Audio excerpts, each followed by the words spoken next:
Hello and welcome to another video from me, Chris from DBG. We are reviewing how we did on week 8 and predictions for week 9 NFL Fantasy.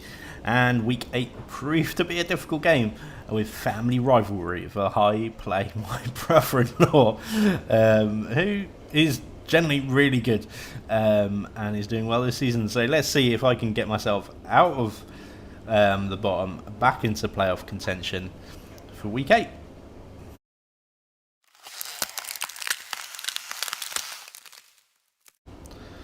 So that's right. In your face, Matthew. I get whatever it is. My brother-in-law. We'd all take that family rivalry. 0-1. Absolutely no fluke whatsoever. Pure skill on my part. If only that was true. I'd be really happy. More happy, but it wasn't. I so lucky to get this win and get 4-4, which is really good for me. That is 2 wins on the trot now. I was in trouble for big bottom. I'm now firmly in playoff contention. Still a lot to go. I still need to get to at least a magical 7 wins to get there. But let's see how I did and how did I fluke this win in family rivalry. So, Gino, 14 points. Lamar Jackson, high prediction, only 11. There's one little bit of fluke there. Henry, 16 points. Expected more, actually, to be honest. Saquon Barkley coming back, actually really good, and he shows good progress. He's not on the injury list, and neither is Jones for week 9 as well. So, Barkley, I expect big things this week. Speaking of which, he's someone who I expect big things but never ever actually produces apart from week 1 is Aaron Jones. At the moment, I do not know what is going on. Just don't play injured. If you're injured, stay off, recover, don't linger it out, please. But that's what it is. Alvin Kamara, 26 points, proving that, you know, last year when he did play with the court case, maybe it did affect him. Comes back this year from a suspension and is absolutely tearing it up. Nothing's going to change for him going week by week, I don't think. DJ Moore, not really having a great game. 9 points, but there is injury problems all across the QB there in Bears, so I really don't know what to do with him, to be honest. It's a bit difficult. Chris Olave, 9 points. He's just not a big producer in New Orleans. He's not being looked at enough. Unfortunately, that's just the case. Pittman, 18 points, doing really well. With Minshew, and expect sort of that sort of mid-range as well. He's not a wide receiver 1 by any means, but he is a high wide receiver 2 in my opinion. Puka coming back, just not having a good game. Dallas just destroyed pretty quickly. The game script, their defense was marking all over the place. Going forward, don't expect this to be the consistency of 7 points for him. He's always got high upside, and at the moment he's got a safe floor because he's even being looked at even with Cooper Kupp there. Jonah Smith, only 2 points. If he's not being looked at enough, and Pitts, there's obviously QB issues there as well. Worried about my tight end position. Always am. Andrews getting good game of 14 points despite Lamar Jackson not having the massive upside points that he was predicted, but having a good game. Eckler coming back, proving that he likes fantasy, proving he likes my team at 22 points. Thank you, Eckler. Please continue. Johnson becoming the wide receiver 1 there in Pittsburgh over George Pickens in the game. Just was, and I expect, with the game already happened for Pittsburgh, it's already predicted that was going to happen again. And I think it did. Minshew, only 14 points. Back, there's the problem there. I've got a QB issue. But 14 points, I take that every time. Rather than the minus or the really low points, and especially where the QB position is all over the place, full of injuries and second replacements and third replacements. Or anyone they can find actually just turn up on the day if you're Bears. So it's hard. Flowers, 6 points, just not getting looked at enough. Dallas having great defense, 16 points. That's definitely what pushed it over for me to win the game. And Chiefs getting 12 though, so still good respect on that, on the points of defence. On the bench, there was nothing I could really do to replace the bench. I could have put Eckler in the running back and put maybe Dobbs in for over Jones to get a couple more points more. That's really the only change I can do. On the other side, though, let's just let it sink. Hopkins at 32, 34 points. Davis with 23. And Zach Moss, let's throw him in at 13. Because that's a good scores. You could have replaced Puku, Chris, and Flowers. They would all fit in some way into that team, and that would have been a absolute whitewash. I have no chance. So yeah, that's what it is. Going forward, let's see what's going to happen. With Singletary, he's taking over as the YB running back 1 this week, week 9. So keep a lookout for him. If he's on your waivers, then pick it up. Colin Murray, I don't believe it's game time, but I don't think he's playing. He's been practicing with the practice squad more than the first team squad. So, bless you. So I don't expect that there. And Samuel is out. If you got him, Dodson is the person you want instead. Which is what I've done actually. Next we got Badlands 106 versing Dak at 122. Getting this 4-4, 5-3 now for Dak. So well done to him. It's getting close at this middle range. Burrow coming back, 22 points, great game for him. Hurts at 26. If you've got them, you're starting them. That's pretty much it. Mustard, just not getting looked at enough. Not getting the breaks, even against New England. Has got a bit of a niggle injury, so keep a lookout for that. He's still questionable, I believe, going forward. Madison, only 4 points, not really getting looked at. Avius Murray, he thought he could be in a position to take over Cook's running back, but definitely is not. Cook thinks he's happy, and then they've just signed Fournette, so he's going to hit his upside. His floor is going down and down and down. Henderson having a good game at 11 points. Allen 14 points, great game for him. Simon Brown 16 points. Again, if you've got these players, you're starting them. Phelan 15 points. I think he's probably I can't even remember what position he was drafted at, but he is having an absolute blinding game. Drafted 106, and he is wide receiver 8.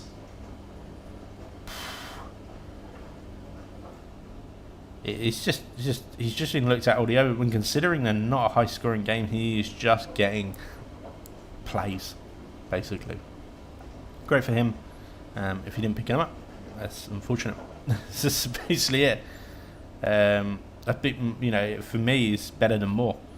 By easy Pittman, I don't know. I think Pittman's got more upside, but Phelan definitely has a safer floor.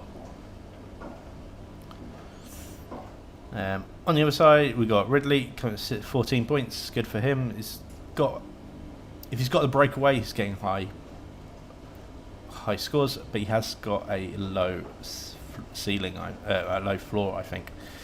Schultz injured, so Houston do have a new tight end in there who is doing quite well. So just have a look, see what he's going to do.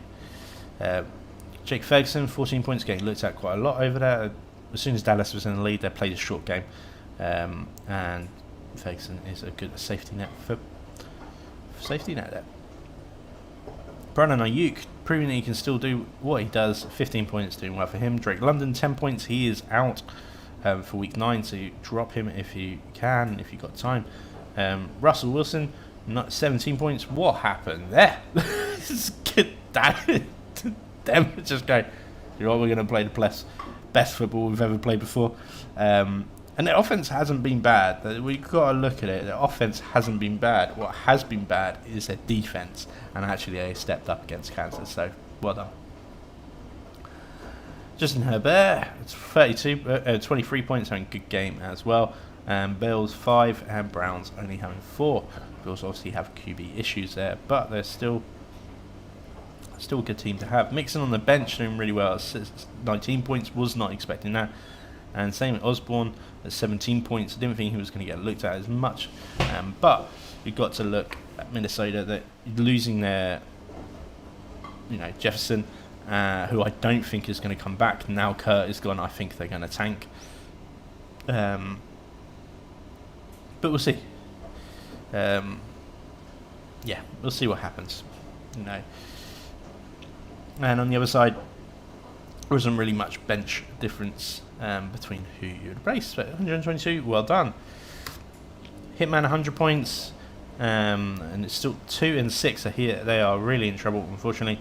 And they have a good bench. They have a good team. 100 points would have beaten another player on this list. So sometimes it is just your matchup, and that has happened to Hitman quite a lot. Birds has qualified. Getting a magical 7 number, 125 points. Well done. On the bench, Trevor Lawrence actually having not a bad game at 14 points. Kirk Cousins, 18 points until he is out for the season now. Moment of silence for him. How this is going to affect Bird's team, I think it's going to affect him quite drastically, because his QB isn't great. Stafford, unreliable at the moment, and Desmond Ridder, they're having a shift there as well. So, anyway, BJ Robson, 12 points, didn't really get much. White getting 17, really unexpected on that. John Williams, 18 points, having a good game against Kansas. Kenneth Walker, only 7 points, just got stopped everywhere, pretty much. And the game script didn't go that well. They needed to get points ahead. Christian Watson, only 6 points. AJ Brown having a blinding game. Probably, I think he is top 2 wide receiver. I'm trying to think of one that's better on the top of my head. Probably Tyreek Hill. They're probably the only 2. They are a class of their own. 32 points. Rasheen Rice, you're pretty much just hoping for a touchdown there. At only 9 points. Mike Evans, 12 points. Ingram, 16, really good for tight end there. And Kelsey, not having a great game, but then Kansas didn't have a great game either at 11 points. Foreman, only 4 points. The reality is that Bears have problems. It's the most understatement. Wilson at 17 points, really good for him, having a high upside game. I always expected that at 12 to 14 points in week 9. And a new QB at Bears at 11 points, wasn't having a great game. Ridder only 2 points on the bench. Defense, Jets having a good game against Giants at 10, and Seahawks going forward. On the bench, Sam Howell actually having a blinding game, but you wouldn't expect that from Pittsburgh and against Eagles, sorry. But going forward, I think he's actually a real top QB. Not for like talent or team or anything like that, but purely for fantasy point of view. Washington will tend not to be ahead that much, so it's always a dogfight. Dogfight means points when you're chasing. It does have the negative effect. It can risk the interceptions and things like that, but sometimes you got to roll with it, and I think they got there, so they're pretty good. And we have 2 high scorers that are really close, 131, 125. New Orleans, Oriental Lovers at 4 and 4, and Tampa getting at 3 and 4 now, but with a draw as well. Pickett having an awful game at 3 points. Carr having a great game at 18. Pickett is hit or miss every week for me. It's hard to predict. I think it's always against who he's going to go against, and that's unfortunate. Jacobs at 16 points, having a good game. Pretty much he's the only offense there at the moment, because they don't pass to Adams. There is definitely issues and unhappy people in that offence. Christian McCaffrey, 29 points, and a great day in there. Breece Hall, 20 points, which is great. Cook, 7 points. I think that drop off for Cook now is there. It's so run by committee now. And now with Fournette coming in, it's just going to eat into his already low ball count and snap count. Devin Smith, it's a high game with loads of points and loads of opportunities, so 22 points for him, great for him. Metcalf, only 11 points. There's just problems all over the offense. It's just not the Geno Smith we saw last year. Pickens pretty much getting marked all over the place, just wasn't getting opportunity, only 9 points. On Cooper, 14 points came for him. And Dallas, 7 points. Waddle now injured and is not starting week 9 at 1 point. So Chase having a great game at 26 points. Lamb having an even better game at 40 points. Just both of those people are just so talented. They're your top 5. You're starting them every time. Lockett, Metcalf's not scoring. Lockett is. It's so hard to predict out of those two who's going to get it. The ball's not being passed deep or often enough now for Mears. Going forward, I don't think he is. You're hoping for that large play with a touchdown to get the points you need. It's something hard to rely on every week. On the bench, not much apart from Gus Edwards at 29 points going forward. I think that he is really taking over that backfield, and they're doing well with it. They don't want Lamar running all the time. He's not that he's getting old, but they don't want their star QB getting injured. That is the bottom line. And you've seen all the bashes, all the injuries that come through, and I think they're going to take even more caution with that, especially when they're winning with it. Mike Jones only in 12 points, and Cole Kmet at 17 points. At least you can swap him in for Waller.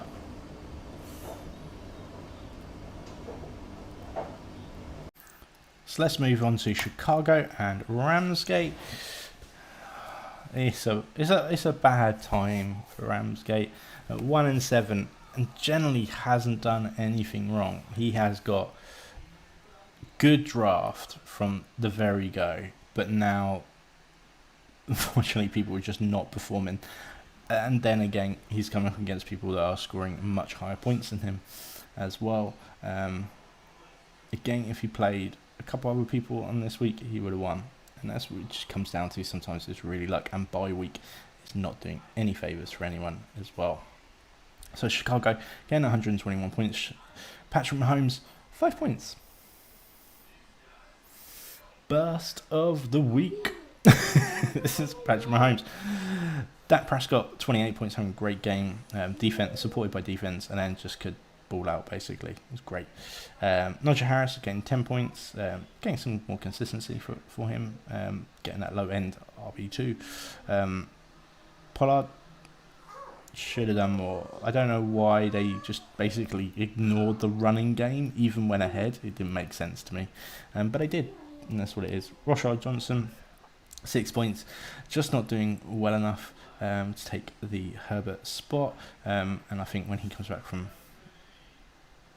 injury list or injury reserve list, he's going to slot right back in. But if Bears can't sort out their game at all generally, then there's no one you really want to play from Chicago apart from Fields if he's actually performing, and DJ Moore only because I've got him, and that is a last resort really. He's got high upside but low floor at the moment.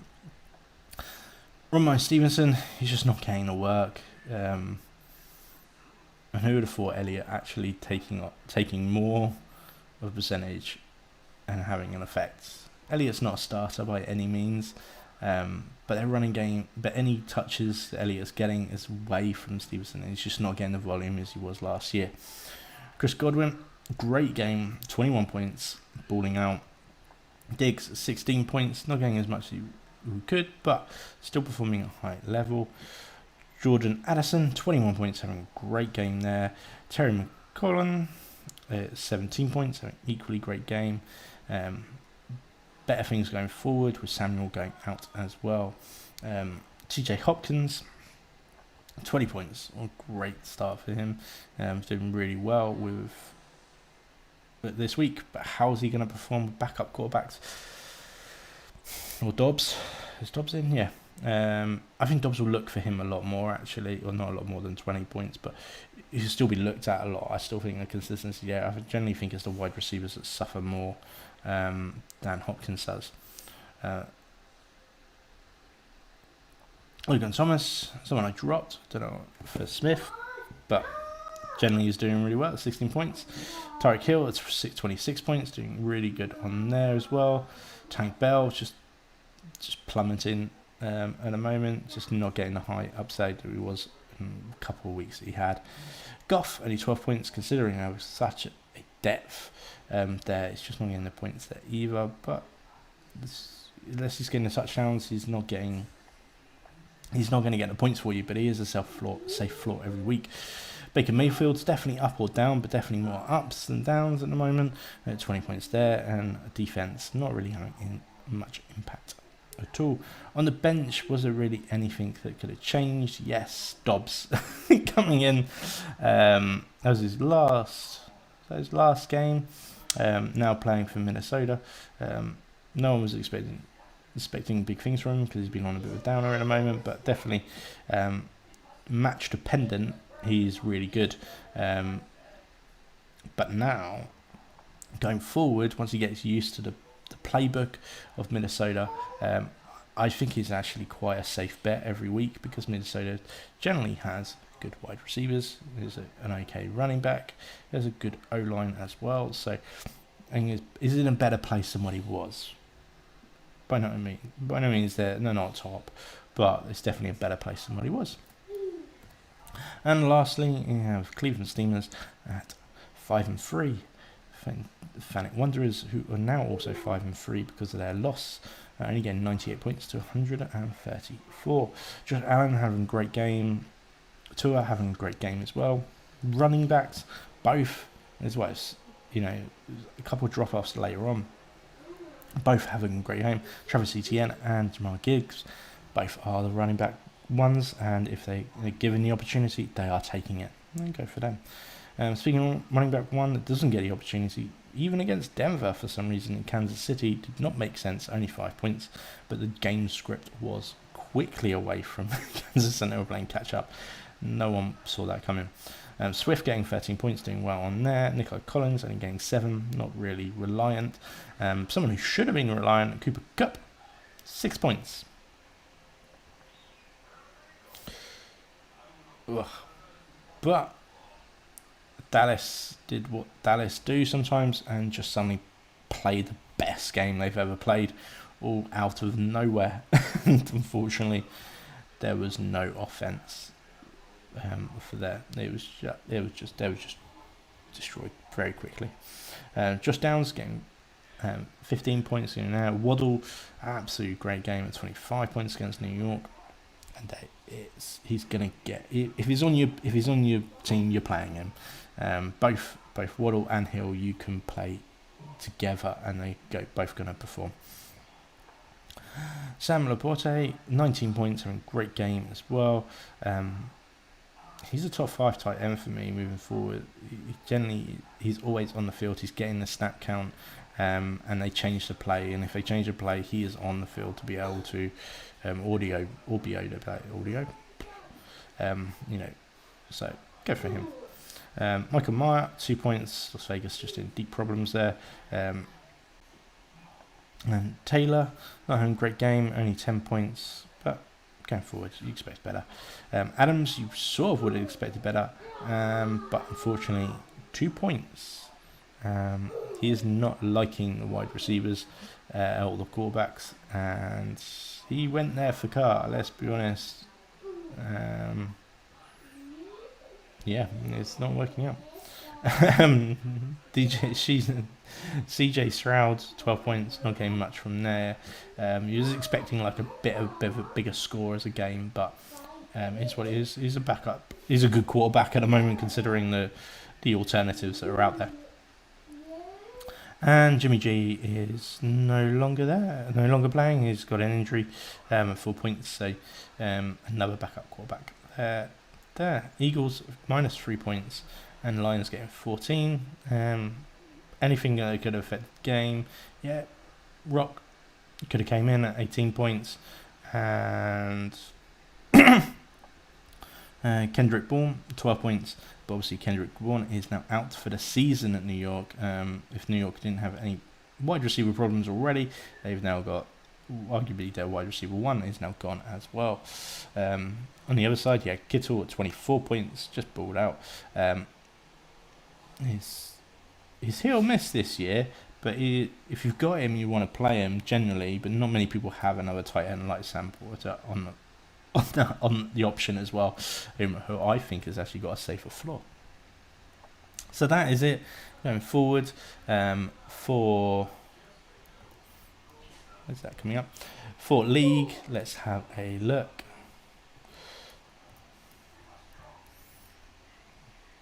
So now I have now moved into the playoff spot. And see, East still falling behind. So I'm the only team that is 4-4 going forwards, and Cleveland Steamers and Back the Future on the other side are 5-3, and everyone else is 4-4 on the west side. So it's so tight. I don't know who is going to get there. I'm currently 8th, and that means that I have hit the playoff spot. I'm on a 2-win winning streak. Let's see if I can get the 3rd this week, but I think I am against Fanatic Wanderers, who also wants to win, as we all do, to be fair. Even if you're in last place, you still want to win, to see what happens there. And so far, I'm a bit late getting out. As you can see, Derek Henry getting at 18 points, which is good for me. I'm currently predicted a little bit more than Fanatic, but anything can happen. Birds, I think could lose a game against Badlands, but let's see what's going to happen there. Warren, 7 points, 107 points is predicted to win against Hitman, and on the other side we've got Ramsgate, who predicted a high score considering that Pickett and Pickens only got 12 points combined, so it's dropped the predicted to quite a lot.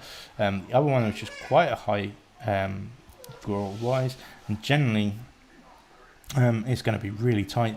131 predicted and 125. Let's see how that goes out in the end of the future. And the other one teams, which is 5-3, one of them could drop to potentially, if they don't get a draw, that is, one will be 6-3 and one will be 5-4, which is where I need to be to gain that closer spot. So at the moment, the predicted lines are me on 8th position and going forward from there. So we'll see what's going to happen. But that is everything. I wish you the best of luck on this Sunday. Please like, subscribe, all of that jazz. And if you're into Warhammer and want a giveaway, check out the link in the description for that, as I have the giveaway for November going on as well. So all the best, and chat to you soon.